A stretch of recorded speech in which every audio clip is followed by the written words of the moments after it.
정말 새벽에 뵐 수 있으니까 더 반갑습니다. 정말 더 반갑고 우리 주님을 사랑하신 분만 아멘 하십시다. 어제 몇 가지 지침을 알려드렸는데 주님만 주목하시는 겁니다. 다른 어떤 것에도 마음 뺏기지 마시고, 그래서 우리 서로 한 번 더 한번 옆에 계시면 축복하시면서 주님만 기대합시다. 이렇게 주님만 기대하십시다. 네, 아멘, 아멘. 그 사람 살면서 제일 같이 산다고 사는데, 어떤 사람은 진짜 사는 건지 그냥 존재하는 건지 구분이 안 될 만큼 너무 육신적으로만 해도 병약하고 또 활기를 잃어버린 채로 정말 어려운 시간들을 지내시는 분들이 많이 계실 것 같아요. 그러면 우선 먼저 제일 흔한 말로 누구든지 알아듣기 쉽게 인생 건강이 전부야, 이런 얘기들을 많이 듣습니다. 그러니까 똑같은 주어진 환경, 그 많은 것을 누릴 게 있으면서도 여러분 우리 몸에 건강에 안 받쳐주면요 그림의 떡입니다. 천하 없는 맛집 아니라 세상 없는 그걸 갖다 줘도 누릴 수가 없어요. 그러니까 육신의 활력을 잃어버리면 그거 정말 다른 거 다 스톱하고 어떻게 하면 이 건강 다시 회복하나. 사람이라는 게 온 세상을 다 막 요란스럽게 만들고 쥐었다 놨다 하는 것처럼 보이지만 인생 다 해봐야 진짜 내 몸뚱이 하나 가지고 사는 겁니다. 그러면 주님이 하신 말씀이 또 새록새록 그냥 은혜가 되죠. 온 천하를 다 얻고도 네 목숨 잃어버리면 무슨 유익이 있겠냐고요. 모든 거 다 얻고도 내 목숨 하나 부지 못하고 말 그대로 그냥 힘을 잃거나 또 아니면 치명적인 어떤 약점을 건강에만 가져도 우리 삶의 모든 스케줄이 달라지고 질이 달라집니다. 하물며 인생사에 사는 거가 사람이 다 육신으로 사는 것 같이 보이고 그렇게 알고 살아간 사람이 태반이지만 아시겠지만 여기 와 계신 분들만 해도 사람은 짐승이 아니라서요. 주님이 하신 말씀처럼 마태복음 4장 4절에 사람은 떡으로만 사는 게 아니요 하나님의 입에서 나오는 모든 말씀으로 사는 줄을 너희가 알지라고 이렇게 말씀합니다. 사람은 육신의 존재가 아니에요. 육신의 존재만은 이라고 하면 짐승처럼 그냥 먹고 살면 되는 거죠. 그런데 먹고 거기에 반응하는 육신이 먹어야 우리 육신이 유지되는 것처럼 우리의 영은, 우리의 내면의 나의 진정한 실체인 영은 진리의 말씀, 살아계신 하나님과 그분이 주시는 우리 생명의 양식이라고 말하는 진리의 말씀, 영을, 말씀 진리를 먹어야 사는 거예요. 멀쩡한 사지를 가지고 멀쩡한 건강 조건을 다 가지고요 마음에 병이 들잖아요. 지금 한국 국민의 통계라는 게 이렇게 썩 그렇게 믿을 만한 그런 건 아니지만 대략은 짐작해 볼 수 있습니다. 이 정신 건강이라고 표현하는 이 일 때문에 심각한 지경에 와 있는 건 사실입니다. 관심을 두고 좀 보시면 저희같이 이렇게 늘 그냥 주님께서 그래도 이 민족 그저 복 주시기를 위해서 기도하다 보면 뉴스가 그냥 흘러가질 않습니다. 근데 지금 심각하게 우리 젊은 우리 다음 세대들의 정신건강뿐만 아니라 우리 어떤 혹자의 말에 의하면 절반 이상의 사람들이 우울증을 앓고 있다 이렇게 얘기를 해요. 이게 무슨 말이겠어요? 천하의 반만년 역사에 지금처럼 대한민국이 이렇게 호사를 누리며 살아갈 수 있는 때가 과연 언제 있었나 싶을 만큼 모든 걸 다 누리고 살고 있거든요. 그런데 가장 우울하고요, 우울지수가 전 세계에서 가장 높은 계층에 속합니다. 뭐 때문일까요? 사람이 육신만이라면 왜 행복하지 않을까요? 육신만이라면 우린 영적 존재예요. 그래서 우리의 영혼이 활력을 잃어버리면 그러면 다른 삶이 다 웃어도 공허해요. 웃어도 공허하고요. 아무리 전 세계를 그냥 인천공항이 미어터지도록 들락날락하고 눈에 뭘 해도 눈은 보아도 만족이 없어요. 전 세계를 저도 적지 않게 6개 대륙을, 많이는 아니에요, 한 70여 개 나라 다니면서 사역을 하고 있거든요. 보는 거 관심이 없어져요. 다 거가 거기에요. 도시 그러면 뭐 뉴욕이니 뭐 암스테르담이니 파리니 런던이니 동경이 뭐 천하 어디를 가봐 다 거기에요. 다 해봐야 건물 만들어 놓고 다 해봤자 문명의 그 혜택을 받아서 이렇게 그 일이 살아가는 일이니까 뭐 거기서 거기에 사람 사는 거 새로울 게 거의 없어요. 그런데 그 삶을 살아가면서 모든 걸 가져도 내 마음의 기쁨을 잃어버리면요, 내 마음의 활력을 잃어버리면, 놀라웠게도 우리는 이제 더 정확하게 표현하면 영적 활력입니다. 그냥 심리적인 상태의 마음, 우리의 감정이나 또 지성이나 의지나 하는 우리가 인격이라고 아는 이게 다가 아니라 우리의 그 더욱 본질, 우리의 마음의 중심 자리에는 거기에 영의 자리, 영혼이 우리에게 영향을 미쳐서 우리에게 축복해 주시는 기도를 할 때도 요한 3서 2절에 보면, 사랑하는 자여 내 영혼이 잘된 것 같이 내가 범사가 잘되고 그리고 강건하기를 내가 간구하노라. 하나님이 축복이 임하려고 하면 사람은 무엇으로 사는가? 사람은 존재적이고 영적 존재예요. 그래서 주님께서 시편 49편 20절에도 말씀하기를, 존귀하지만 깨닫지 못하는 자는 멸망하는 짐승과 같다. 사람으로 태어나서 사람으로 살아가는데 그냥 육적 본능에 의해서 그냥 눈의 안목의 정욕, 육신의 정욕, 이생의 자랑, 먹고 싸우고 아기다툼하다가, 그리고 또 막 서로 그 힘 있는 놈 또 없는 놈, 날마다 이런 육신적인, 꼭 짐승 이상도 이하도 아닌 그런 삶을 산다고 그러면 사람의 인두급을 쓰고 있는데 사람다울 수가 없는 거예요. 사람다움의 가장 중심이 바로 뭐냐? 하나님이 우리를 창조하실 때부터요, 하나님의 형상우리를 얼굴 빚으시고 하나님의 생기를 그 코에 불어 넣으시니 생명이 된지라. 그러니까 온전한 우리의 인간의 회복은 다른 거 없어요. 그러면 이 질문으로 하나님 앞에서 우리가 다시 이 부흥회에 우리 영적 점검을 받을 필요가 있어요. 여러분의 영혼은 건강하십니까? 사람의 건강, 육체의 건강 지수를 잴 때, 보통 기본적인 건강 지수를 잴 때 제일 중요한 게 가면 당장 웬만하면 이 맥박제고요, 그리고 혈압제더라고요. 그리고 이제 뭐 기본적인 체온제고요.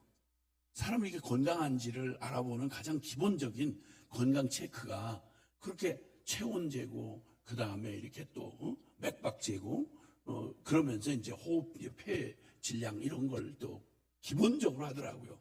딴 거 하러 갔는데도 그거부터 하더라고요. 그러면 영적 건강 체크리스트가 뭐냐? 간단해요. 내 영혼이 정말 활력을 가지고 건강한 영적 상태를 가지고 있는가? 이 얘기가 굉장히 중요한 건, 육체의 건강 뭐 말할 것도 없이 중요하죠.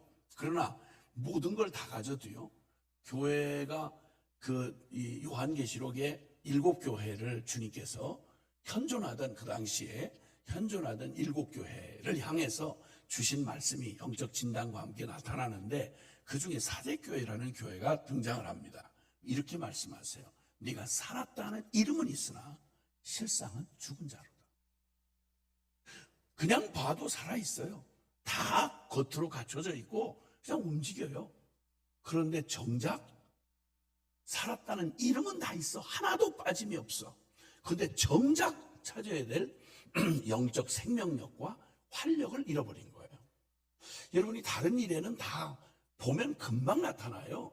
육신의 건강에 뭐가 있으면 금방 나타나요. 요즘에는 뭐 막 굶어서 뭐 이런 아주 극소수의 그런 분도 있지만, 기본적으로 우리가 예전에는 누리지 못했던 기본적인 생활 모든 게 다 준비되어 있기 때문에 다른 거는 뭐 별 문제가 아닌데, 이제 성인병이 많아졌어요. 그러다 보니까 이 성인병을 체크 안 하면 졸지에 막 한순간에 뇌졸중이니 뭐 무슨 병이 그렇게도 많아요. 심각하게 아니 여기 째진 것 같으면 쓰라려서 못 견디니까 어떻게 해서든지 바빠도 뭘 반창고를 부든지 뭘 하든지 하는데요. 보이지 않는 영역에서 나의 전 삶의 가장 중요한 지금 혈관 질환 같은 거, 이런 신진대사라든지 이런 게 직접적인 밥 먹고 이렇게 하는 데는 별 지장이 없는데 이게 결정적으로 쌓이고 쌓이다가 한 방에 툭 터져버리면 이게 왜 날벼락이라 그러는 날벼락 아니에요. 계속 신호가 있었죠. 근데 딴 일에 바빠서 나 건강한데 이런 거예요. 나 건강하게 교회 잘 나오고 나 건강하게 사람들한테 그냥 그럭저럭 다 믿는 이거 잘 보이고 그냥 남이 봐서 누가 봐도 신앙생활 잘하는 것 같은데 사대교회가 그랬어요. 문제는 생명력이 없는 거예요. 결정적인 그 영적 활력을 잃어버린 채 살았다는 이름은 있는데 실상은 죽은 자예요. 여러분 이런 진단을 받는다면 이거는 다른 거 아무리 잘 되고 높은 성공을 하고 지위에 올라갔고 넓은 평수에 집을 갖고 미안하고 죄송한데 집은 덜렁 남는데 사람 쓰러지면요 끝이에요.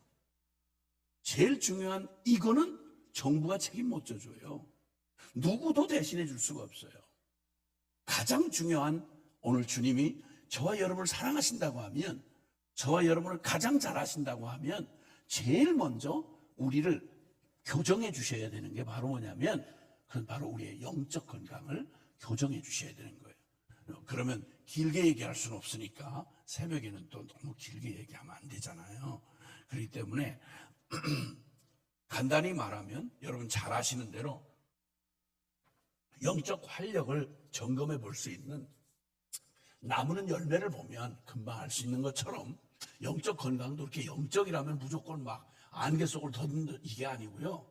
하나님이 영이시고 우리를 영적 존재로 지으셨어요. 그래서 우리의 삶에 영적 활력을 찾아볼 수 있는 가장 바로메타 같은 그게 있는데 데살로니가전서 5장 16, 17, 18절 너무도 유명하고 잘 아시는 구절인데 한번 보실래요?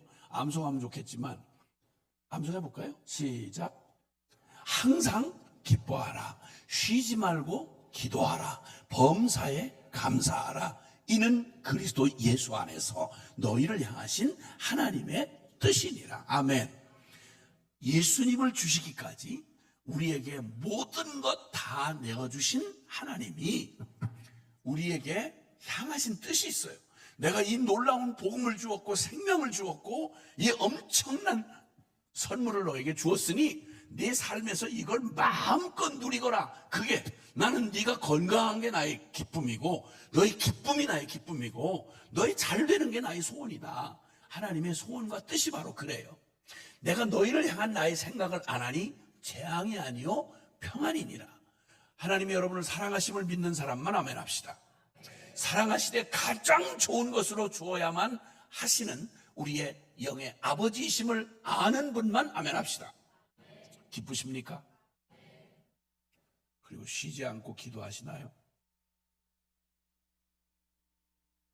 그리고 범사라는 말은 좋아 보이거나 이해되는 것만이 아니라 어떤 상황에서도 내가 맞이한 상황과 분위기보다 더욱 분명한 사실, 하나님이 다스리시고 하나님이 나를 주관하시며 하나님이 나를 좋은 것으로 우리를 만족해 하시는 하나님인 걸 아는 게 더 큰 거예요. 그러면 범사에 감사할 수 있어요. 이해가 안 돼도 감사하고 아파도 감사하고 지금 완전히 참 슬픈 가운데 있어도 감사하고. 왜? 이게 결론이 아니니까. 더 크신 하나님의 일이 내 안에서 이루어지고 있고 나를 향한 축복이 멈추지 않고 있다는 걸 영원 불변의 사실. 아무리 내 기분이 꿀꿀하고 뭐라고 해도 여러분 아무리 햇빛이 안 보이고 생 난리 쳐도 조금만 비행기 타고 여러분 이륙만 해보시면요 저 위에 하늘은요 와우 그 찬란한 태양과 그리고 그 멋진 광활한 저 하늘에 이 하늘이 그냥 여전히 변함없어요. 다만 요 구름 밑에 있는 우리만 지금 우울하고 꿀꿀하고 이런 거죠. 변함없어요. 마찬가지로 내 앞에 아무리 먹장구름 같은 상황이 나를 덮쳐도 분명한 사실은 여전히 태양은 비치고 있고 아침은 어김없이 찾아올 것이며 할렐루야. 주님을 찾는 자에게 그 소원을 만족해 하사 좋은 것으로 우리에게 베풀어 주시는 하나님은 영원하세요. 그분이 있는데 왜 우울해요? 우울하다가도 고개 번쩍 들고 믿음으로 바라보면 구름을 뚫고 그 위에 내 영혼이 소리치잖아요. 아니야, 해는 비치고 있어. 아니야, 하나님이 나를 향한 그분의 사랑은 어떤 것보다 사실이야. 이렇게 감사할 수 있는 거죠. 그럼 내 영적 그 건강 지표를 이거 체크하는 건강 기본 리스트가 바로 뭐냐면, 이건 특별한 선교사님이나 목사님이나 어떤 영성 깊은 어떤 사람에게 요구하시는 게 아니고요, 이건 모두가 다 하나님 아버지 하고 기도하는 모든 성도에게 주님이 바라시는 하나님 아버지의 뜻이에요. 항상 기뻐하라. 대강 기분 날 때 일주일에 한 번 이럴 때 기뻐하라, 이게 아니고요, 항상 기뻐하라. 쉬지 말고 기도하라. 범사에 감사하라. 이는 그리스도 예수 안에서 예수님을 주기까지 사랑하는 하나님이 바로 너 사랑하는 내 딸, 사랑하는 내 아들 너에게 하나님 아빠가 오늘도 보고 싶은 건 하나님 때문에 가장 행복한, 하나님 때문에 이 땅에서 죽지 못해 살아가는 게 아니라 하나님의 부르신 그 거룩한 부름 따라 증인되어 이 세상에서 이루시는 하나님 나라를 네가 똑똑히 보고 예배하고 주님을 높이는 하나님의 놀라운 예배자로 너가 바로 오늘 이 하루를 죽지 못해 살아가는 연장된 하루가 아니라 없어서는 안 될 천국에서도 경험 못할 요 때만에 누릴 수 있는 하나님의 가장 복된 하루, 오늘은 바로 특별한 날인 것을 네가 기억하고 나를 즐거워하고 또 주님의 영광을 찬양해라. 이게 하나님 아버지의 뜻이에요. 그런데 말입니다. 왜 내 삶에는 이렇게 영적 활력이 없지? 간단하게만 생각해도요, 사람이 제일 활력 넘칠 때 에너지, 지칠도 피곤치도 지치지도 곤비지도 않고 에너지가 넘치는 순간이 어떤 조건이 맞았을 때 그런 줄 아세요? 간단해요. 연애에 미쳤을 때. 그렇죠? 죄송해요. 여러분 상처를 건드려서 죄송해. 아니, 과거에 그랬었죠. 아우, 진짜 생각만 해도 내가 미쳤었지 그때. 왜 그랬어 주여? 이 왼수는 또 죽지도 않고 그렇게 오래 살아? 뭐 이런 또 이상한 여자들이 많이 있다는 걸 또 저도 예의 알고 있어요. 그러나 아무리 그래도 그때는 사실이었잖아요. 피곤한 줄, 여러분 피곤해서 연애를 못한다는 얘기 들어보셨어요? 오빠 사랑해. 진짜. 근데 또 만나자고? 어젯밤에도 늦게 헤어졌잖아. 근데 또 만나자는 거야? 아니, 글쎄, 사랑한다고. 사랑하는데 진짜 나 정말 너무 피곤해서 연애 못하겠어. 이건 피곤해서 못하는 게 아니라 딴 놈 생겼다는 거예요. 연애를 피곤해서 못해? 사랑하는데 피곤해? 여러분, 게임만 사랑해도요, 완전히 페인될 때까지 미쳐서 피곤이고 피곤이고 지치고 힘들고 이런 얘기는 웃길. 돈만 사랑해도요, 목숨 걸어요. 가족도 버리고요. 온 세계 마당이 좁아요. 하나님이 놀라운 에너지를 우리에게 주셨는데 그게 바로 사랑이라는 에너지예요. 지치지도 피곤치도 곤비지도 않고 질리지도 않아요. 영적 건강을 딱 체크받다가 요한계시록에 에베소 교회가 있었어요. 칭찬을 너무 받고 놀라운 능력과 하나님의 선물을 받은 교회가 에베소 교회예요. 그런데 에베소 교회에 다른 걸 칭찬하시다가 결정적인 거 하나를 내가 책망할 게 하나 있다. 만약에 너 돌이키지 않으면 네게서 촛대를 옮겨버리게. 이 촛대는 교회를 상징하는 거예요. 그게 뭐냐면 계시록 2장 4절 5절에 보면 내가 너에게 책망할 것이 하나 있는데 네가 처음 사랑을 잃어버렸느니라. 너 그거 어디서 떨어졌는지 생각하고 도로 찾으라. 만약에 도로 찾지 아니하면 내가 너에게서 내 촛대를 옮겨버리리라.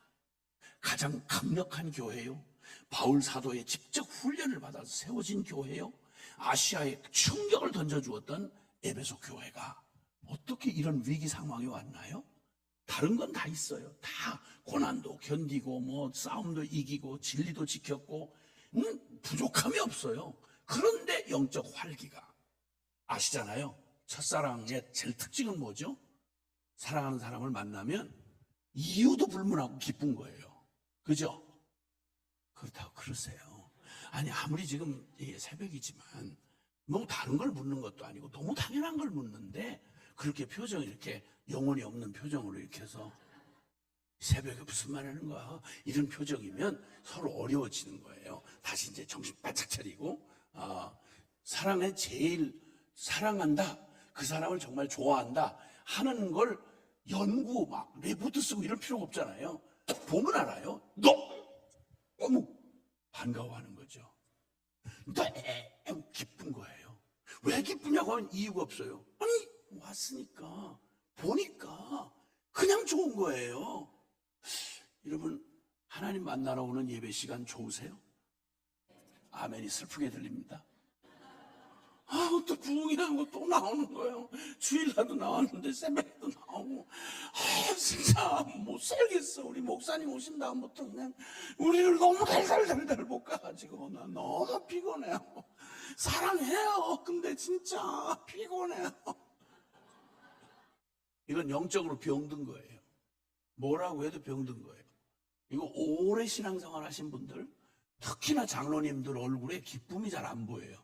제가 다녀보니까 너무 믿어서, 너무 오래 신앙생활해서, 아니 누구를 만났길래 너무 오래 만나서 식어. 이거 뭐 이런 코미디가 어디 있어요? 이거 웃기는 얘기예요. 그거 신학을 너무 깊이 연구했더니 난 신학자들, 신학 교수님들 만나보면 기쁨이 막 충만한 분을 별로 못 봤어요. 제일 영적으로 충만해야 될 때가 신학교인데, 신학교 가서 뭘 말씀을 전하려고 해보면 기쁨이 아니고요. 이게 뭐야 이게? 여기 뭐 하는 데인데 분위기가 이래?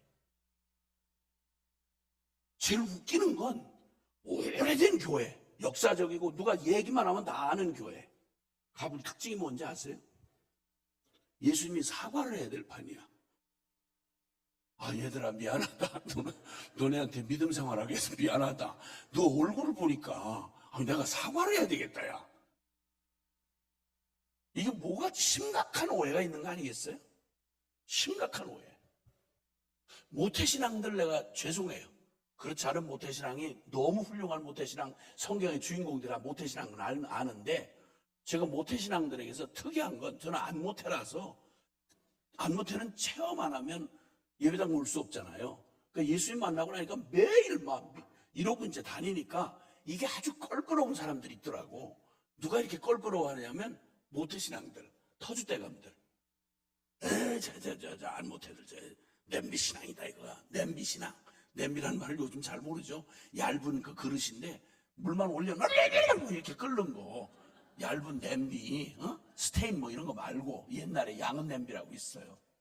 그러니까 별거 없다, 뿌리가 없다 뭐 이런 식으로 하는데, 제가 이제 어느덧 강사가 돼서, 안모태 출신이 강사가 돼가지고 쉽게 말하면 공자 앞에 문자 쓰는 것처럼 3대, 4대, 5대, 6대 모태 신앙들이 딱 버티고 있는 오래된 전통적인 교회 가서 말씀을 전하고 이러면 사람들이 너무 일단 기분이 나빠. 누가 누구를 가리켜? 이런 식이야. 그리고 굳이 그 중에 또 까칠한 사람 하나가 나중에 강사한테 인사를 한다고 하면서 훈계 비슷하게 이제 이렇게 하는 거예요. 굳이 강사 손을 붙잡고, 전 모태신앙입니다. 그렇기 때문에 뜨겁지는 않습니다. 모태신앙 이꼬로 뜨겁지 않음.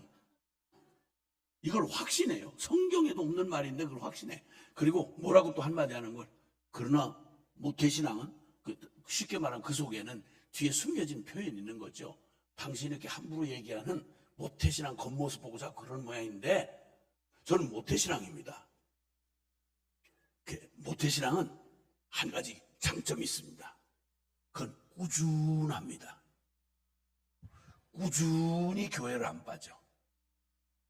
꾸준히 은혜를 못 받아. 꾸준히 변화되지 않고 개겨. 꾸준히 교회에서 밥을 제일 많이 처먹어. 꾸준하대. 꾸준한 게 자랑이야. 꾸준히 안 변하고 꾸준히 감동이 없고 그걸 정상으로 생각을 하더라고요. 그게 과연 정상일까? 그 사람의 다른 삶을 보면요, 돈 보면 그렇게 아무것도 아닌 것처럼 이렇게 하네요. 그냥 얼굴이, 표정이 말해요. 돈 보면 얼굴에 하나님을 만나는 것보다 더 반가워. 사람들의 인정, 평판, 이게 오르락내리락 그냥 완전히 반응이 그대로 살아있어요. 거기다가 더 웃기는 건 그 픽션 지어낸 얘기인 줄 알면서 드라마에 홀랑 빠져 은혜를 받고, 예수님 십자가 얘기는 흘릴 눈물이 없는데 그 픽션 3류 소설 같은 부정 저지르고 만들어낸 80~90% 드라마가 다 그런 식인데, 그 부도덕한 내용 보고 거기 앉아 은혜 받으면서 눈물, 권사가 3대 설화대 모태 짱아찌 권사가 드라마에서는 은혜를 받고 눈물을 흘려. 천하의 복음을 위해서는, 주님 앞에서는 감동을 이만큼도 못 받는 걸 정상으로 생각하는, 이게 정상이라고 생각이 되세요? 이거 한마디로 말해도 이건 무슨 감정적으로 뭐 이런 거 아니에요. 아니, 딴 삶을 보면 알죠. 이걸 한 번도 고민 안 해요. 그러니까 교회 생활은 따로, 삶은 따로. 어디서 배운 건데 이게 가능할까요? 언제 주님이 그런 비슷한 암시를 하셨나요? 진리는 그런 거 없어요. 이 바리새인이 가장 무섭게 주님 앞에 질타를 받았는데, 최고 성경적인 사람들이고 가장 보수적으로 성경을 알고 그것 때문에 존경받는 사람들이 바리새파, 구별됐다, 이런 사람들이에요. 근데 주님이 그들을 향하여 이 독사의 자식들아, 이 회칠한 무덤아, 주님께서 가장 싫어하시는 게 바로 뭐냐면 외식이에요. 왜냐하면 하나님은 존재적으로 진리 자체이시기 때문에 진리는 모양 따로 내용 따로 이게 있을 수가 없어요. 그걸 진리라고 말하지 않아요. 그러면 우리가 받은 바 이 놀라운 복음 안에서 우리의 영적 상태는 지금 건강하냐라고 하는 질문에 다른 거 고민할 필요가 없고요. 굉장히 단순, 명확, 강력해요. 항상 기뻐하라. 어떻게 기뻐해요? 믿음으로 기뻐하는 거예요. 쉬지 말고 기도하라. 범사에 감사하라. 그래서 제가 교파를 초월해서 이게 복음을 전하면서 섬기다 보니까 한 가지 교파를 초월한 이 생명의 반응은요, 거의 표현은 뭐 여러 가지 다를 수 있겠지만, 그런데 그 공통점을 발견했는데, 활력 넘치는, 생명력 넘치는, 영적인 그 생명력 넘치는 사람들을 교파를 초월해서 보니까요, 한 가지 공통점이 있더라고요. 그게 뭐냐면, 물어보는 거예요. 아니, 어떻게 이렇게 기쁨이 있으시냐고, 어떻게 그렇게, 언제부터 이렇게 은혜를 받아서, 처음부터 이러진 않았어요. 아, 그럼요, 처음부터 그러진 않았죠. 그래서 얘기를 하는데 공통점이 있어요. 그 중에 한 가지 그 완전히 공통점으로 발견한 게 뭐냐면, 활력 넘치는 영적인 영성을 누리고 있는 사람들은 누구냐면, 간증이 반드시 같은 부류의 간증이 있는데, 하나님이 내 기도를 들어주셨다는 거예요. 하나님이 내 기도를 들어주셨다는 거예요. 그때부터 하나님은 먼 아저씨 같은 하나님, 또 먼 대통령 같은 이런 저추상적인 어떤 이런 게 아니라, 하나님, 나의 하나님, 아빠의 하나님, 엄마의 하나님이 아니라 나의 하나님, 이렇게 고백하는 게 뭐 엄청난 뭔가가 있어서가 아니라, 내가 글쎄 그때 기도했는데 글쎄 하나님이 글쎄 내 기도를 들어주셨다 이거야. 하나님이 내 기도를 들어주셨다는 거예요. 이 공통의 간증을 가지고 있는 사람들이 교파를 초월해서 가만히 못 있더라고요. 이렇게 활력의 그런 영적 활성을 보여주지 않을 수가 없었어요. 맞아요. 여러분, 영적 활력은 다른 데 있지 않고 하나님이 추상적인 어떤 종교적 개념이나 철학적 관념이 아니라 살아계신 하나님이라는 걸 언제 확신하고 언제 그걸 누리냐면, 그때부터는 다 듣긴 다 듣고 있었죠. 근데 들었는데 어떤 사람은 죽은 것 같아. 살았으나 죽은 것 같아. 근데 똑같은 걸 듣고 똑같이 믿는다고 왔다 갔다 하는데 차이가 나. 활력이 있어. 무슨 차이인가 했더니 내가 기도했는데 하나님이 응답해 주셨다는 거예요. 이걸 체험하면 열심히 믿어라 말아라 뭐 이런 얘기할 필요가 없이 활력이 넘치고 그 얘기를 하고 싶어 못 견뎌요. 그리고 그 선하심을 맛보아한 경험이 그 다음으로 나아가는 디딤돌이 되는 거예요. 그래서 활력 있게 살아가요. 자, 그래서 주님이 쉬지 말고 기도하라. 범사에 감사하라. 주님께서 말씀하신 바로 영적 체크를 하다 보면 이 항상 기뻐하고 쉬지 않고 범사에 감사할 수 있는 그 원동력이 뭐냐면 바로 기도의 응답을 경험한 사람이에요. 여러분 그래서 오늘 이 새벽에 기억하실 건 사람들이 제가 기도를 동원하고 기도 운동을 이렇게 한다고 이렇게 하는 사람이다 보니까 그러니까 사람들의 관심사는 어떻게 저렇게 영적인 세계에 들어가서 그 신령한 기도를 할 수 있어요? 어떻게 많이 오랫동안 그렇게 양을 많이 기도할 수 있어요? 그 비결이 뭐예요? 관심이 전부 기도의 스킬에 있어요. 이거 초점이 전혀 잘못된 거예요.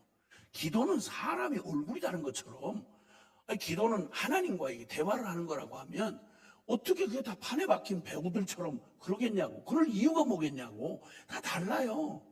언어도 굉장히 단순하지만 제일 깊은 관계가 젖먹이 아이하고 엄마의 관계라고요. 그렇죠? 표현용 모자라도 전혀 상관없어요. 그 아이만의 울음, 그 아이만의 몸짓, 그 아이만의 반응이 있어요. 엄마는 정확하게 꿰요. 그걸 꿰뚫어요. 그리고 정확하게 반응해 주고요. 하나님 살아계신 그분이 아저씨가 아니에요. 멀리 계시는 교수님이 아니에요. 그분을 뭐라고 부르라고 하는 거니? 아버지라고 부르라는 거예요. 하늘에 계신 우리 아버지 이렇게 말하라는 거예요. 그것도 아빠, 원어상 아바라는 말이 우리가 표현하는 친아빠 부를 때 친근하게 아빠 이렇게 부르는 말과 같은 거예요. 하나님을 그냥 부르는 게 아니라 오 임금이시여, 오 총회장님이시여 이렇게 안 부르고 아빠. 여러분 아빠 그러면 문고리 노크 없이도 언제나 휙 열고 들어갈 수 있어요. 아빠 누구야? 깜짝 놀라. 아빠 이러면 끝나요. 잘 준비된 격조 높은 만남이 아니라 그냥 있는 대로. 어떤 찬양 사역자가 그런 간증을 하더라고요. 늦게 낳은 아이 두고 자꾸 돌아다니다 보니까 너무너무 보고 싶은데 어느 날 들어갔는데 그 좁은 다 해봐야 방 한 칸 있고 거실 있고 화장실 있고 부엌 있는데 애가 안 보이더래. 저 엄마는 어디 또 잠깐 나갔고.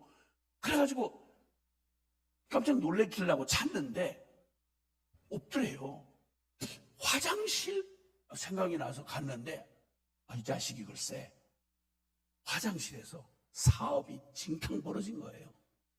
화장지를 둘둘둘둘 풀어가지고 그 화장지 그 변기 안에다 넣고 난리를 치면서 그 휴지통에 있는 그 사용한 화장지까지 거기다 부어가지고 그냥 비빔밥을 만들고 막 여기다 칠 걸로 가면 여기 붓고 난리가.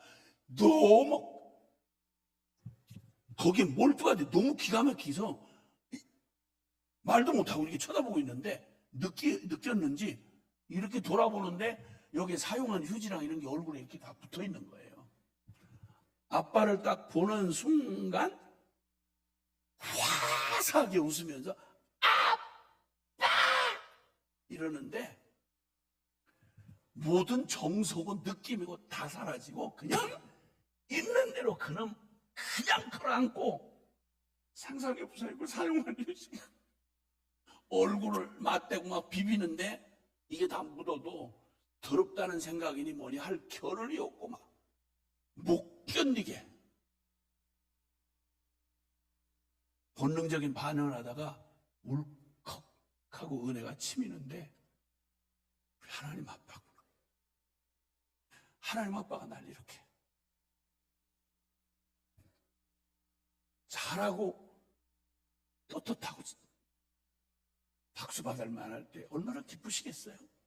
그런데 그냥 이리 치고 저리 치고 얼룩덜룩 부끄러운 모습을 가지고 와서 그냥 그래도 마지막 해결자가 하나님 아빠니까 하나님 앞에 그냥 품에 뛰어들면서 아빠 울어도 아빠 품에서 울고 좋아도 아빠 끌어안고 좋아요.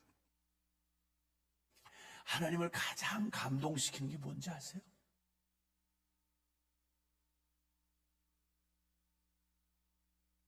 하나님 사랑하고 그 품에 뛰어드는 걸 가장 기뻐하세요.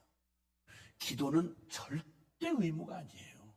오해가 너무너무 우리 존재 안에 오해가 있는 거예요. 죄인으로 살다가, 고아로 살다가 너무너무 늘 평가받고, 사람들 사이에서 왜 쟤는 저러는데 너는 왜 그 모양이냐, 집에서부터 늘 비교당하고 평가받고, 너는 누구는 공부 잘하는데 너는 왜 그 모양이고, 누구는 운동 잘하는데 누구는 이쁘게 생겼는데, 전부 이 저주받은 하나님 없는 이런 생각과 평가에 그냥 온통 근거 없이 태어나서 이 땅에서 고아처럼, 영적 고아처럼 살았던 정서가 남아 있어가지고, 그러니까 그 정서를 가지고 그대로 바뀌지 않은 채 하나님 앞에도 나오면 많이 봉사하고 많이 이쁜 짓 하고 하면 하나님 기뻐하시겠지만, 이런 나를 뭐 하나님이 뭐 이런 식이야. 여러분, 이 모든 걸 깨는 하나님의 표현이 오늘 말하잖아요. 영접하는 자, 곧 그 이름을 믿는 자들에게 하나님이 복음이 허락하신 가장 영광스럽고 가장 놀라운 축복이 있다면 하나님 자녀 되는 복이에요. 아멘. 자녀 되는 권세를 주셨으니, 하나님을 아빠라고 부를 수 있는 건 예수님밖에 없어요. 예수님밖에. 근데 그 예수님 때문에, 예수님을 영접하면, 그분을 믿으면 이제 내 자격이 아니라 예수님의 자격으로 하나님 보시기에 그분의 아들을 보는 마음으로 나를 언제나 보실 때 그러하다고 주님이 우리에게 약속하신 거예요. 그러면 그 자녀가 갖는 이 아버지와 아빠와 그 자녀 간에 갖는 가장 그 관계의 또 바로메타가 뭐냐면 친밀함이에요. 친밀함. 관계는 그냥 호적상은 아버지고 아들인데 평생에 한 번도 만나볼 적이 없고, 만나면 부담스러운, 금방 헤어지고 싶은, 안 보고 싶은 그런 형식상 호적에만 올라 있는 그냥 아버지. 뭐 이렇다면, 이러면 그거야 뭐, 그 살았으나 실상은 죽은 거죠. 관계는 어디서 하냐면 친밀함이에요. 그래서 관계가 깊다, 관계가 좋다라고 하는 말, 신앙이란 하나님과의 살아있는 관계입니다. 그래서 호세아서 6장 6절에도 하나님이 친히 말씀하세요. 나는 인애를 원하고 제사를 원치 아니하며 번제보다 하나님 아는 것을 원하노라. 아멘. 내가 너에게 원하는 건 멋진 예배당에서 기가 막힌 콘티 짜서 빈틈없이 예배드리는 거 물론 좋은 얘기죠. 그러나 난 그것 자체를 원하는 게 아니야. 그 모든 건 뭘 전제로 해야 되냐면, 너희가 나를 사랑하는 표현이 아름다운 찬양으로, 나를 섬기는 그 예배로 이걸로 나타나는 거지. 이거 껍데기는 형식은 남아있는데 나는 제사 자체에 관심 있는 게 아니라 나는 인애, 사랑을 원하고, 그리고 너희가 내게 가져오는 번제물, 여기에 관심 있는 게 아니라 난 너희가 나 하나님 마음 알아주기를 원한다. 주님께서 가장 원하는 건 다른 게 아니라 바로 그거였어요. 그 관계를 가장 바로 보여주는 게 뭐냐면, 뭘 해도 무슨 일을 만나도 누가 먼저 사람 도움받으러 쫓아가는 게 아니라, 내가 의지하는 무슨 시스템 쫓아가는 게 아니라 당장 생각나. 우리 아빠. 아이들이, 전복의 아이들이 눈 뜨고 본능으로 반응하는 게 엄마. 처음 배우는 말이 엄마고, 모든 상황, 기뻐도 엄마, 싫어도 엄마, 울어도 엄마. 근데 왜 이게 우리의 영적 삶에는 안 나타나죠? 쉬지 말고 기도하라는 말은 의무를 부여하는 게 아니라 축복의 약속이에요. 쉬지 않고 구하면 내가 쉬지 않고 응답해 주겠다는 전제가 있어야 쉬지 않고 하라는 거 아니에요. 그러니까 주님이 우리를 예수의 피값으로 사고 난 다음에 자녀의 권세를 주시고, 제일 기쁘게 원하시는 건 뭐냐면, 아빠 뭐래도 부를 때 쉬지 않고, 사람 쫓아다니지 않고 하나님에게만 집중해서 걱정도 안 해요. 왜? 아빠 있으니까. 앞이 잘 안 보여도 전혀 신경 안 써요. 왜? 아빠가 인도할 거니까.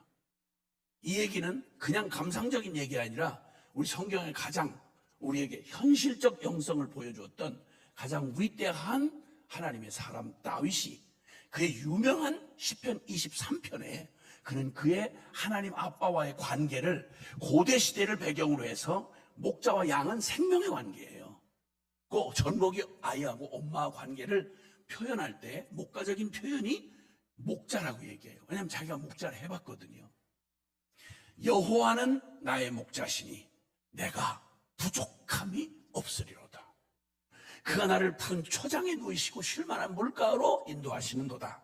내 영혼을 소생시키시고 자기 이름을 위하여 의의 길로 인도하시는도다. 내가 사망의 음침한 골짜기로 다닐지라도 해를 두려워하지 않을 것은 주께서 나와 함께 하심이라. 주의 지팡이와 막대기가 나를 안위하시나이다. 주께서 내 원수의 목전에서 내게 상을 베푸시고 기름으로 내 머리에 바르셨으니 내 잔이 넘치나이다. 나의 평생의 선하심과 그 인자하심이 정녕 나를 따르니 내가 여호와의 집에 영원히 거하리도. 아멘. 시편 18편 1절 이하에는 나의 힘이 되신 여호와여 내가 주를 사랑하나이다. 그리고 부르는 그의 하나님은, 다윗에게 있어서 하나님은 목자뿐만 아니라 그는 나의 반석, 그는 나의 피난처, 그는 나의 산성, 그는 나의 구원의 뿔. 할렐루야. 여러분에게 하나님은 누구예요? 아저씨만큼이나, 이웃 아저씨만큼이나 가까우세요? 그 하나님은 나의 지혜, 그 하나님은 나의 기쁨, 그 하나님은 나의 사랑, 그 하나님은 나의 길, 그 하나님은 나의 진리. 성경이 표현하는 하나님은 우리의 삶에 필요하다고 생각되는 모든 영역에 하나님 없이는 불가능해요. 여러분, 이 아름다운 예배당 안에 이 기가 막힌 현대적인 모든 시스템, 이 아름다운 모든 악기부터 시작해서 모든 게 다 있는데요, 웬만한 모든 것들은 다 전기 제품입니다. 여기 전원 코드 쑥 빠져버리면 이 좋은 모든 것 다 그냥 있지만 이거 마이크 생 목소리 제가 소리 질러야 돼요. 빛 없는데 촛불 켜야 돼요. 이 모든 전제 아름다운 건반도 여러분 전기 끊어지면 끝이에요. 내 삶에 하나님과의 관계가 문제가 생기면 모든 거 다 있고도요 아무것도 누릴 수가 없어요. 그 도대체 이 엄청난 하나님이 궁극적으로 말씀하신 게 로마서 8장 32절에 그 아들도 아끼지 않고 우리를 위하여 내어주신 이가 어찌 그 아들과 함께 모든 것을 은사로 선물로 주지 아니하시겠느냐. 아들을 잡아서 나한테 준 십자가의 복음을 아는 사람이 뭐가 아까워서 하나님이 인색하게 나한테 허락 안 해줄 게 있겠냐는 거예요. 그럼 다 허락받았다는 건데 요 말을 그대로 이어서 약속을 상기시켜주는 말이 고린도 후서 1장 20절인데 성경에 있는 하나님의 모든 약속은 그리스도 예수 안에서 복음, 십자가의 복음 안에서 다 이해가 되었나니, 예스, 거기 결제되었나니 우리가 그로 말미암아 그리스도의 그 복음을 아는 믿음으로 말미암아 아멘하여 하나님 아버지께 영광을 돌리게 되느니라. 아멘. 예. 이 엄청난 권한을 가진 게 하나님의 축복의 인증을 받은 게 바로 십자가의 그리스도를 믿는 믿음 안에서 저와 여러분에게 주어진 축복이에요. 여러분 혹시 이런 얘기 들어보셨어요? 태평양 한복판에서 목말라 죽은 새우. 태평양 딴 데도 아니고 태평양 한복판에서 새우가 죽었는데 시체 원인을 살펴보니까 목말라 죽었어. 이건 동정할 대상이에요. 정범이 곡시창고에서 영양실조로 죽은 쥐를 발견하면 여러분 생각이 어떠시겠어요? 태평양 한복판에 물 한복, 태평양 오죽 넓었으면 태평양이라고 하겠어요. 거기서 새우 새끼 한 마리가 목이 말라서 죽었다. 그건 바다에 물이 모자랐다는 게 아니잖아요. 뭔가 다른 원인이 있던 거예요. 곡식 쌓아놓은 창고에서 영양실조로 죽은 쥐를 누가 동정하겠냐고.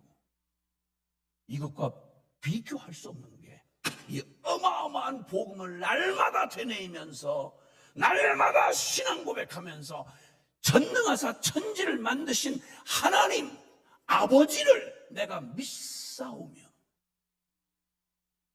먼 죽으라고 할까봐 그 외아들 독생자 예수 그리스도를 믿사오니 이는 성령으로 잉태하사 동정녀 마리아에게 나시고 본디오 빌라도에게 고난을 받으시고 내 모든 죄의 문제를 다 해결하시고 모든 하나님과의 원수된 걸 풀어버리시고 하늘에 닫힌 하늘을 열어버리시고 그리고 부끄러운 나의 모든 수치를 그의 보혈로 씻으시고 하나님을 동일하게 아빠 하고 부르도록 허락한 이 복음을 날마다 되뇌이고 그 복음 십자가를 상징으로 붙이고 살면서 어떻게 이렇게 영적으로 바싹 말라 죽은, 어쩌면 주님의 온기가 그렇게도 느껴지지 않는, 어쩌면 관심이 그렇게 썩어질 세상에는 밝은데 어떻게 그렇게 이 영광스럽고 찬란한 하나님의 약속에 대해서는 그렇게 무지하고, 여러분은 여러분의 삶에 성경에 있는 하나님의 모든 약속이 다 그리스도 예수 안에서, 복음 안에서 내게 결제가 끝났다는 거예요. 찾아 먹으면 된다는 거예요. 근데 기도하세요? 모든 삶에서 기도로 해결하세요? 어떻게 그럴 수가 있나요? 그게 무슨 말이에요? 다 안 그러던데요? 그럼 다 지옥 가면 여러분도 갈래요? 사대교회 되실래요? 에베소 교회로 그냥 존재할 거예요? 아니요. 그러시면 안 돼요. 오늘 넘기면 안 돼요. 이 자리가 바로 하나님 앞에 모르고 간 세월은 어쩔 수 없다지만 주님이 깨닫게 하시는 순간 돌아서면 돼요. 이 앞에 있는 그림자를 계속 신경 쓰고 이놈을 떨어버리려고 용을 쓰지 말고 어리석은 짓 하지 말고, 그래서 부흥의 때는 다른 게 아니고 늘 듣고 늘 안다고 생각했던 것에서 우리를 잃어버렸던 정체감을 다시 정신이 번쩍 나게 돌이키게 하는 거예요. 넌 누구야? 하나님 아빠 계시잖아. 얼른 방향만 돌이키면 돼요. 하나님 향해서. 제가 지금도 지워지지 않는 충격적인, 저 운전을 하고 가다 저 분당을 지나가는데 딱 한 번 보고 두 번 못 봤는데요. 거기에 현수막이 하나 길거리에 걸려 있는데, 가드레일에 이렇게 걸려 있는데 휙 운전 지나가다가 너무 충격이 됐어요. 거기 뭐라고 되어 있냐면 빨간 글씨와 섞어서 불법 미아 보호자 자수기간. 불법 미아 보호자 자수기간.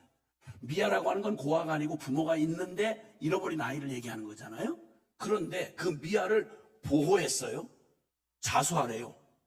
미아를 보호하는 건 선행이잖아요. 아니, 집 잃어버리고 엄마 부모 잃어버린 아이를 그걸 보호해 주는 건 선행이잖아요. 상 받아야 되잖아요. 근데 자수라라고 하고 앞에다 불법자가 붙었어요. 이게 무슨 말이야?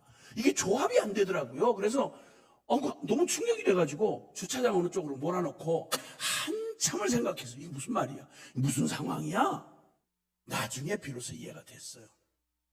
미아를 돌보는 건 너무 급한 일이죠. 여러분이 만약 길거리에서 울고 어린아이가 울면서 막 이러는데 집이 어딘지도 모르고 엄마 아빠도 설명도 잘 못하는 아이가 이 더군다나 추운 길거리에 밤에 어둑어둑해지는데 만약에 울고 있는 아이를 보면 인간이라는 건 얼른 보호해 줘야죠. 미아를 보호하는 건 선행이에요. 근데 그게 불법이 되는 수가 있어요. 자수를 해야 돼요. 안 그러면 큰일 나요. 여러분, 이 미아가 발생하는 일이 지금 잘 관심들 안 두셔서 그렇죠. 그때 이후로 한번 다큐멘터리가 다뤄진 꽤 오래전 일인데, 제가 그 현수막을 봤을 때 전화해가지고 국무총리실 산하에 3개 부서가 있는 중에 미아 대책위원회라는 게 생겼어요. 여러분, 고아는 부모가 죽은 아이를 고아라 그래요. 근데 미아는요, 부모는 있는데 부모의 손에서 잃어버려진 거예요. 그걸 미아라고 그래요. 근데 이 미아가 발생했는데요. 미아가 발생한 걸 추적을 했는데 미아를 발생하고 찾지를 못하잖아요. 여러분 거꾸로 생각해 보세요. 여러분이 마트에 가셨는데 아이를 5살짜리, 6살짜리 아이를 데리고 갔는데 사람들 너무너무 막 시즌에 가가지고 이러다가 잃어버렸어. 30분을 방송하고 찾는데 그 안에 발견이 안 돼. 가서 편히 주무실 수 있겠어요? 불가능하죠? 하루 찾아봤는데 못 찾았어요. 포기할까요? 아니요. 한 주간을 다 미친 듯이 온 가족이 모든 일정 다 스탑하고 직장 다 그만두고 사업 다 문 닫고 아이를 찾으러 울며 불며 경찰서 어디 가면 다 찾아가는데 열흘이 지나도 못 찾았어요. 포기할까요? 아니요. 그 통계에 보니까 다큐를 찍는데 공영방송에서 한 사람도 인터뷰 응하지 않더라고요. 그리고 확인된 대상들을 찾아서 미아가를 찾지 못한 채, 그러니까 가족들을 찾는데 운명이요, 반드시 몇 개월 안에 양 부모 중에 하나가 죽어요. 충격으로 못 찾으면. 그리고 결국은 파산을 맞아요. 돈이 있든 많든 적든. 아이가 어딘가 하늘 아래 살아있는데 죽었다는 확인이 안 되는데 찾지를 못해요. 이거 상상하기도 싫어요. 1년이 가고 2년이 갔어요. 충주시를 찾아서 없다. 포기할까요? 아니요. 충북 다 찾아야 돼요. 충북 다 찾았는데 없다. 전국을 다 찾아야 돼요. 전국 다 찾았는데 없다. 해외 어딘가 짐작되는 데를 다 찾아야 돼요. 끝나지 않아요. 그중에 딱 하나 얼굴 처리하고 인터뷰에 응한 한 분이 그 10년 전에 잃어버린 아이의 사진을 확대해가지고 누가 누군지 알 수가 없어요. 5살짜리면 15살이 됐다는 얘기인데 그걸 어떻게 알겠어요? 그걸 차에다가 다 도배를 했어요. 그리고 이렇게 얘기를 하더라고요. 인터뷰를 하는데 다 집안 살림 다 거덜났고 마누라는 이미 죽었고 가족들 아이들은 다 저 살 길 찾아 다 뿔뿔이 흩어졌고 자기도 사업이고 뭐고 다 말아먹고 이 아이 찾으러 전국 방방곡곡을 그 참 폐차 직전에 차에다가 도배를 하고 다니는데 와, 지금은 쪽방에서 살고 있대요. 노숙자들 사는 쪽방에서. 안타깝지만 이렇게 물었어요. 그만두고 싶은 생각은 없었나요? 왜요? 하루에도 12번씩 나죠. 어떻게 지금 이렇게 앞으로 계속 하실 거예요? 예, 살아있는 한은 해야죠. 찾는다는 확신이 있는 게 아니에요. 죽은 시체라도 확인하고 싶은 건데 어디선가 그래서 그만두려는 생각이 있어서 난 더는 안 되겠다. 그래서 오늘처럼 비가 부슬부슬 오는데 저 추녀 밑에 앉아가지고 낙심해서 하고 있는데 꼭 그럴 때면 그러다가 지친 몸으로 쪽방에 들어와서 잠을 청하고 그래 나 오늘까지가 끝이야 하고 그만두려고 하면요 기가 막히게 환청처럼 들리는데 딸아이가 아빠 저 포기하지 마세요. 아빠 포기하지 말고 저 찾아주세요. 이 환청이 들린대요. 이렇게 죽을 거 뻔히 아는데 포기를 못 하겠는 거예요. 이게 미아예요. 근데 예를 들어서 이런 충격적인 미아가 발생했는데 어느 날 한 달 뒤에 온 가족들이 죽음의 과정을 거치고 있는데 한 달 뒤에 말입니다. 경찰서에 연락이 왔어. 당신 아이 같은데 이게 저기를 발견했다고 찾았다고 이웃 사람들이 신고로 찾았다는 거예요. 무슨 얘기인가 했더니 몇 블록 떨어진 아파트에서 웬 여자가 이제 경찰서에 출두를 한 거예요. 갔는데 세상에 알고 봤더니 그때 잃어버리고 그렇게 찾고 다니는 동안 미아인 아이를 데려다가 자기 집에다가 위험하다고 가둬놓고 이태리째 침대 뭐 최고하는 음식 계속 갖다 먹이고 입히고 이러면서 거기를 보호하고 있었다는 거예요. 그런데 이웃이 하다 보니까 어느 날 이렇게 잠깐 데리고 나와서 이렇게 저거 얼굴 잠깐 볼 수 있었는데 포스터에 있는 그 아이가 비슷하더라는 거예요. 신고가 와서 조사를 했더니 세상에 몇 블록 떨어진 아파트에서 그 여자가 내 아이를 데리고 한 달이나 그런 동안 우린 지옥 같은 고통을 겪게 한 거예요. 그 불려왔는데 이 뻔뻔한 여자가 막 소리 지르면서 상을 줘도 모자라지. 그럼 어떡하란 말이야. 미아를 봤는데 내가 인간인데 그래서 아이를 너무 불쌍히 데리고 왔지. 그리고 씻겼지 뭐. 그래서 배가 얼마나 고프겠냐고. 그래서 맛있는 거 정성껏 해줬지. 그 다음에도 그렇다고 보낼 수가 있느냐고. 그 잘 먹이고 잘 입히고, 그리고 약도 사다 주고, 침대도 바꿔주고, 해달라고 다 해주고, 그렇게 하고 보호했는데 뭐 어쨌다고 나를 죄인 취급하는 거야? 여러분, 이런 여자하고 여러분이 한 달 시달리다가 그 사실을 알고 만나게 됐다. 감사하고 포상하시겠어요? 그 여자한테? 내 아이 보호하고 있던 그 여자한테 고맙다고 포상하시겠냐고.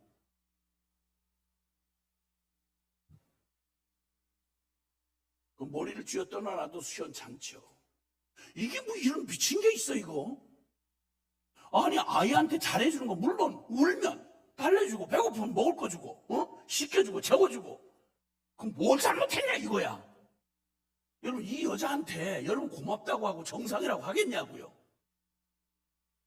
제가 그때 불법 미아 보호자 자수기한 충격을 받고요.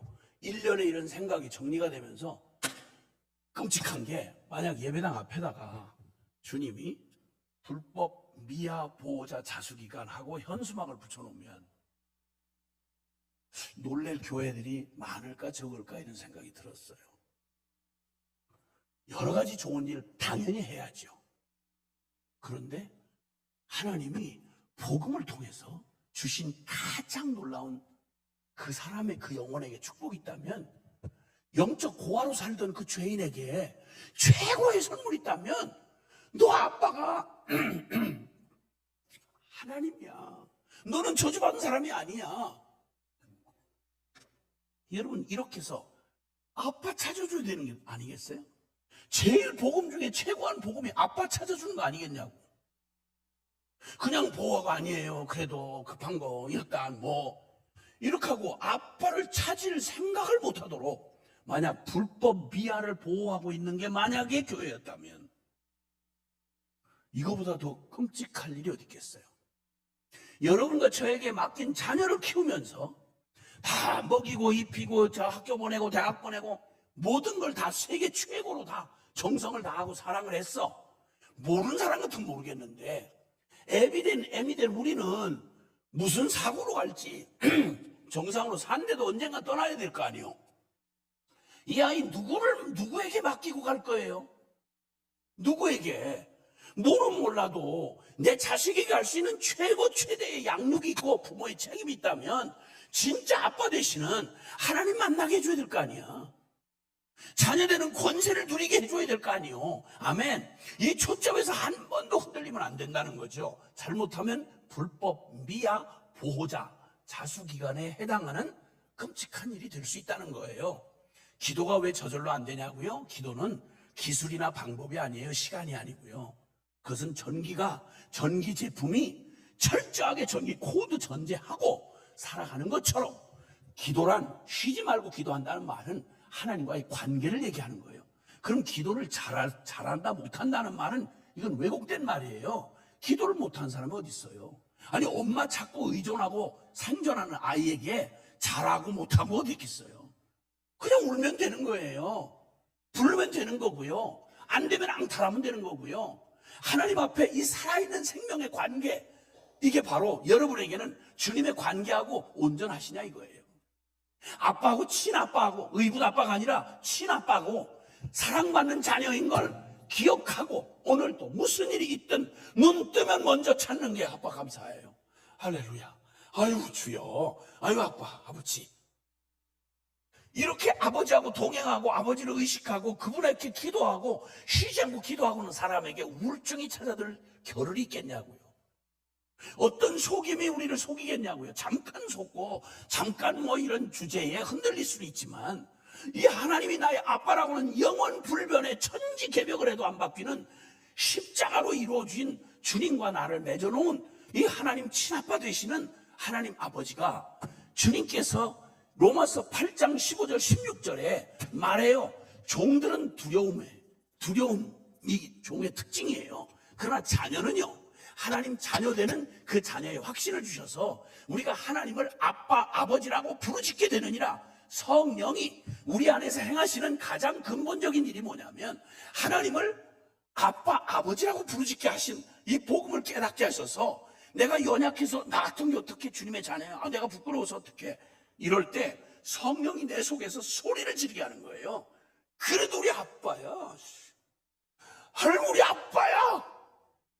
어떤 도전과 유혹과 흥금 속에서도 내 성령이 내 안에 하시는 일이 뭐냐면 내 영혼을 일깨워서 하나님을 아버지라고 부르짖게 하느니라. 로마서 8장 16절의 말씀이에요.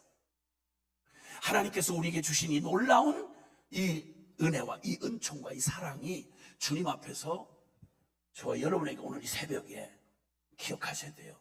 여러분 영혼은 안녕하십니까? 하는 물음은 여러분 그냥 미아로 사시는 거 아니에요? 고아로 계시는 거 아니에요? 여러분 고아가 아니에요. 미아가 아니에요. 왜? 십자가 때문에 그리스도의 핏값 주고 산 하나님의 자녀예요.